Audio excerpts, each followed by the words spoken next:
da, arkitektura oso berezia du. Tren bat dirudi. Eta begira, hemen, leiho borobila dugu. Leiho borobila, sarreran dugun leiho handi eta borobila da, apaintzeko erabiltzen dugu. Normalean, urtaroak edo ospakizunak edo lantzen ari diren gaiekin apaintzen dugu leiho borobila. Toma 51 leiho borobila. Euskara, bultzatzeko eta indartzeko, ulerkiak, bertsoak, esakoldeak eta esanazarak jarri ditugu.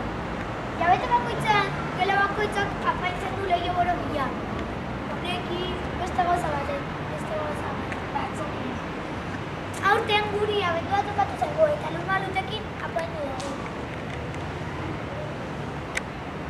Abendua!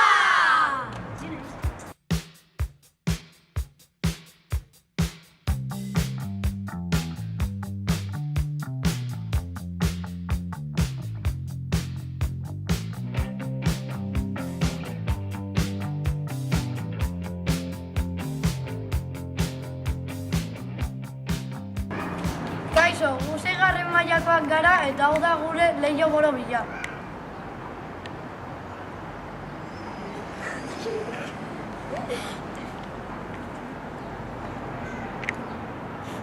Abenduak 3 euskara eguna, eskola lanak utzi plazara laguna.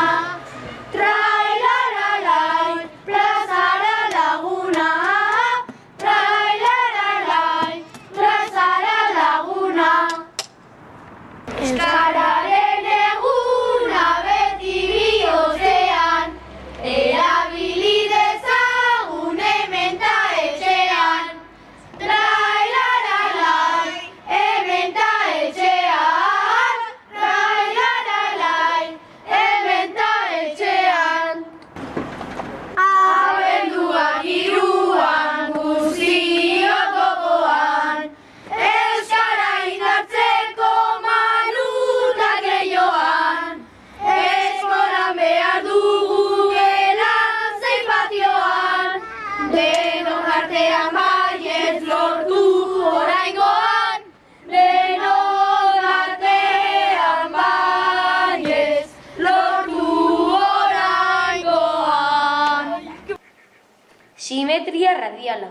Elur maluta bat egiteko tresna batzuk behar ditugu. Konpasa, garragailua, guraizeak, borragoma eta papera. Hasteko paper bat hartzen dugu. Ondoren, konpasarekin zirkunferentzia bat egin eta moztu.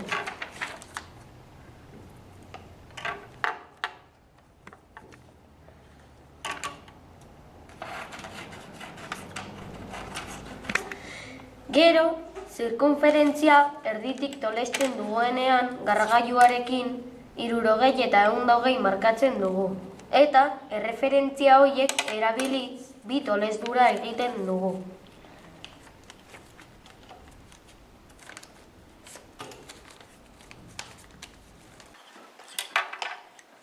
Bukatzeko, imaginazio pixka bat erabiliz, mozten elur maluta bat egin dezakezu.